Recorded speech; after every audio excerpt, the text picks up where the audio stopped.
अच्छा, अभी आपका जो है कलर भी क्लियर हो गया एंड आपका टोन अंडरटोन क्लियर हो गया।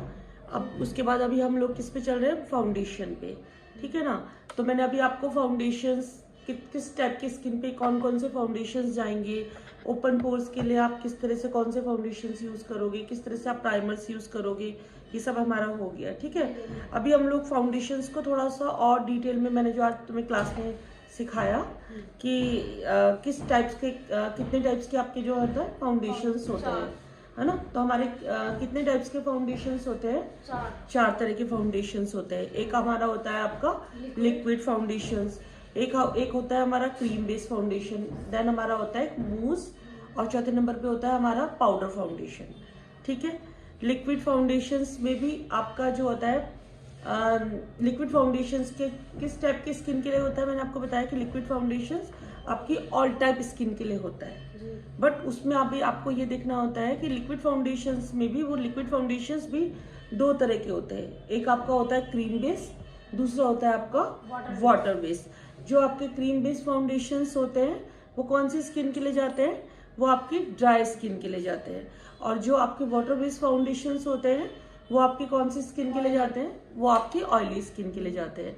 वाटर बेस्ड फाउंडेशंस में आपके कौन कौन से आ जाते हैं, उसमें आपका मैक होता है, आपका हुडा होता है, जिनमें वाटर ज़्यादा होता है, ठीक है ना। वाटर बेस्ड फाउंडेशंस है ये।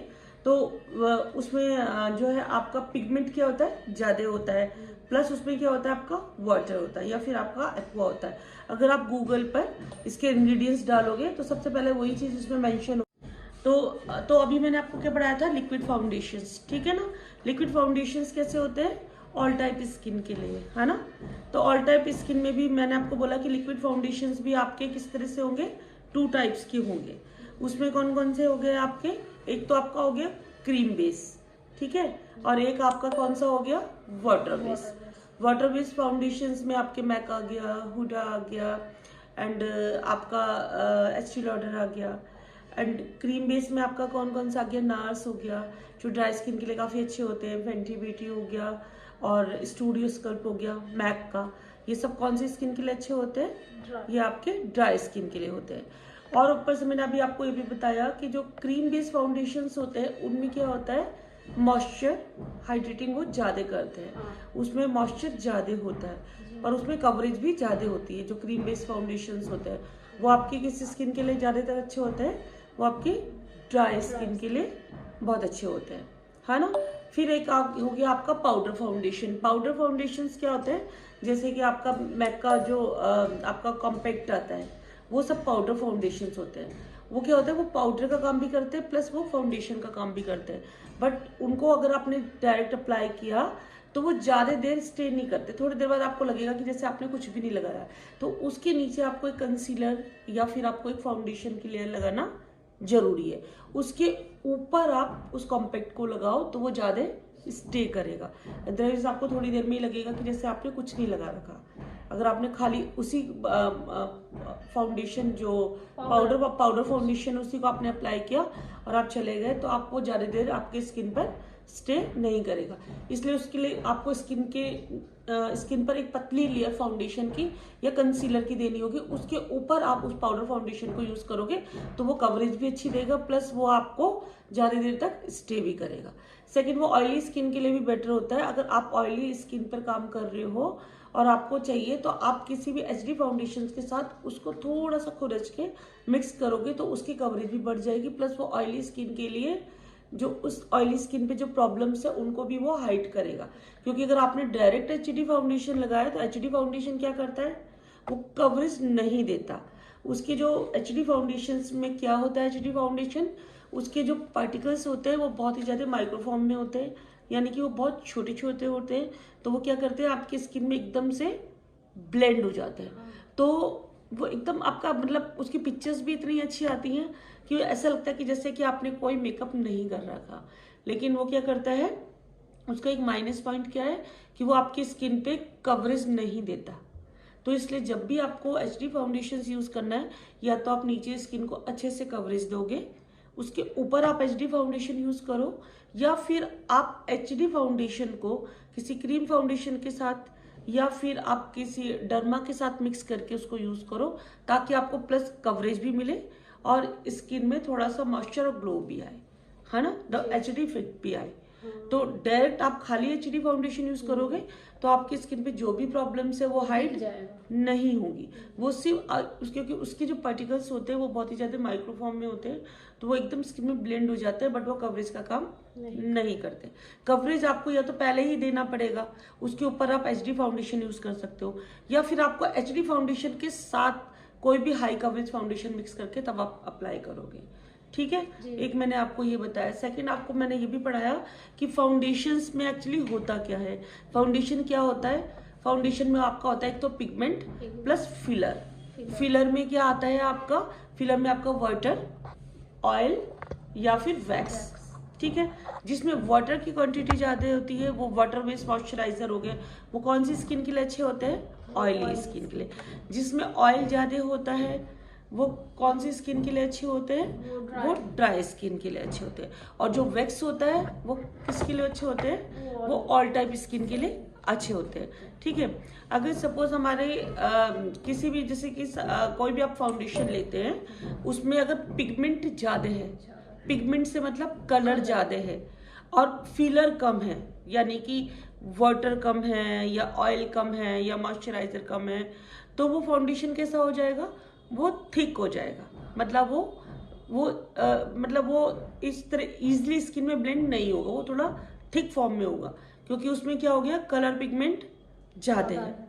अगर कलर पिगमेंट ज्यादा है और फिलर कम है, अगर सपोज हम कोई चीज बना रहे हैं, लाइक आप हलवा बना रहे हो, ठीक है, उसमें सूजी ज्यादा है, पानी कम है, तो हलवा कैसा हो जाएगा? एकदम, हाँ, थोड़ा सा मोटा मोटा थिक बनेगा ना। तो वही चीज कि अगर सपोज किसी चीज में कलर ज्यादा है और उसमें फिलर कम है, यानी कि तेल कम है, पानी कम है, वैक्स कम है, तो कलर ज्यादा है, तो कलर का क्या काम होता है? कलर आपको कवरेज देता है, पिगमेंट आपको क्या करता है? कवरेज देता है। तो वो फाउंडेशन क्या करेगा? वो आपको कवरेज देगा अच्छे से, लेकिन उसमें फिलर कम है, यानी कि उसमें पानी, ऑयल या मॉइस्चर, वैक्स जो भी है वो कम है। तो वो क्या करेगा? वो जो है थिक हो गया, तो वो स्किन में अच्छे से ब्लेंड नहीं होगा। तो इसका मतलब क्या हुआ कि वो ऑयली स्किन पे अच्छे से काम कर सकता है, क्योंकि oily skin already oil produce होता है। हाँ, प्रोड्यूस होता है। तो वो ऑयली, क्योंकि ऑयली स्किन पे ऑलरेडी ऑयल प्रोड्यूस होता है, उसमें ऑयल नहीं है, तो वो ऑयली स्किन पे अच्छे से काम करेगा, पिगमेंट अच्छा है, कवरेज भी देगा। लेकिन अगर ड्राई स्किन, वो पहले ही ड्राई है और वो आपने फाउंडेशन दिया वो भी ड्राई हो गया, तो वो ड्राई स्किन के लिए उतने अच्छे से काम नहीं करेगा। फाउंडेशन में क्या हो गया? मैंने आपको बताया कि पिगमेंट प्लस फिलर। ठीक है ना। अब जैसे किसी में 60% पिगमेंट है, 40% फिलर है, यानी कि 60% तो आपका फाउंडेशन आ गया, मतलब पिगमेंट हो गया, कलर पिगमेंट, और 40% आपका ऑयल, वाटर, वैक्स या जो भी हो गया, तो वो फाउंडेशन थिक हो गया। ठीक है, वो कौन सी स्किन के लिए अच्छा हो गया? हाँ, ऑयली स्किन के लिए। सेकंड थिंग, अगर सपोज किसी में आपका पिगमेंट कम है, पिगमेंट आपका 40% है और आपका फिलर 60% हो गया, तो वो क्या करेगा? वो आपको कवरेज कम देगा। तो वो फाउंडेशन कौन सा हो गया? जिसमें ऑयल या मॉइस्चर वो सब ज्यादा है पर पिगमेंट कम है, तो वो कौन सा हो गया? ड्राई स्किन के लिए हो गया। अब कोई फाउंडेशन ऐसे है जिसमें पिगमेंट है ही नहीं लेकिन फिलर्स ज्यादा है, तो वो आपको कवरेज बिल्कुल भी नहीं देगा, सिर्फ स्किन को हाइड्रेट करेगा। ठीक है, तो इसी तरह से मतलब पिगमेंट प्लस फिलर।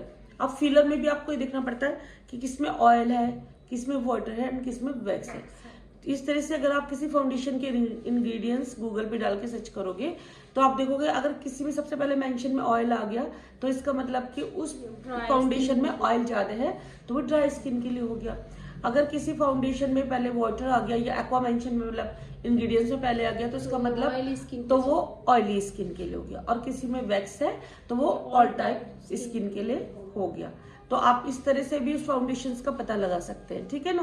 और लिक्विड फाउंडेशंस को मैंने आपको बोला कि लिक्विड फाउंडेशंस 2 टाइप्स होते हैं, एक तो क्रीम बेस और एक वाटर बेस। वाटर बेस में जितने भी होंगे वो ऑयली स्किन के लिए काम करेंगे, और जो क्रीम बेस में जो लिक्विड फाउंडेशन में जो क्रीम बेस फाउंडेशन होंगे वो कौन सी स्किन के लिए काम करेंगे? ड्राई स्किन के लिए, जैसे कि नार्स हो गया, जैसे कि आपका फेंटी ब्यूटी हो गया, जैसे कि आपका स्टूडियो स्कल्प हो गया। ये इस टाइप के जितने भी फाउंडेशंस होंगे ये किसके लिए काम करेंगे? ड्राई स्किन के लिए करेंगे। और एचडी फाउंडेशंस में क्या होता है, उसके जो पार्टिकल्स होते हैं वो बहुत ज्यादा माइक्रो फॉर्म में होते हैं। तो वो कौन से होते हैं? HD foundations. आप देखोगे तो मेकअप फॉरएवर का सबसे अच्छे एचडी फाउंडेशंस होते हैं। उसके बाद आपका जो है एचडी फाउंडेशंस में आपको कवरेज नहीं मिलती, सिर्फ वो स्किन में अच्छे से ब्लेंड हो जाते हैं। और जो मेकअप फॉरएवर का है वो एचडी फाउंडेशन सबसे अच्छे माने जाते हैं। एलेगल में भी आपके एचडी फाउंडेशंस आते हैं एंड सारे ब्रांड से लगभग एचडी फाउंडेशन, जहां भी एचडी मेंशन हो गया तो उसका मतलब क्या होता है कि वो फाउंडेशंस जो है सिलिकॉन बेस होता है। उस फाउंडेशन में क्या होता है, आपको कवरेज नहीं मिलेगा बट वो स्किन में अच्छे से ब्लेंड हो जाता है। उसके पार्टिकल्स बहुत ज्यादा माइक्रोफॉर्म में होते हैं। ठीक है, अब आपको ये अच्छे से क्लियर हो गया ना कि लिक्विड फाउंडेशन में भी क्रीम बेस और वैसा हो गया। अब लिक्विड फाउंडेशन में आपका क्रीम बेस था और वाटर बेस था। और अगर आप अलग से ड्राई स्किन के लिए कोई क्रीम बेस फाउंडेशन लोगे जो कि स्टिक में होता है, जैसे कि मेकअप फॉरएवर का स्टिक में दिखाया था आपको, जैसे कि मेकअप फॉरएवर की पैलेट है स्टिक में, जैसे कि आप क्रायोलॉन की पैलेट देखोगे, जैसे कि आप सॉफ्टरेल की पैलेट देखोगे, वो सारे के सारे, जैसे कि आप मेकअप स्टूडियो का देखोगे, वो सारे के सारे क्रीमी फाउंडेशंस है। उनमें मॉइस्चर ऑयल बहुत अच्छे से है और प्लस उसमें कवरेज भी बहुत अच्छे से है।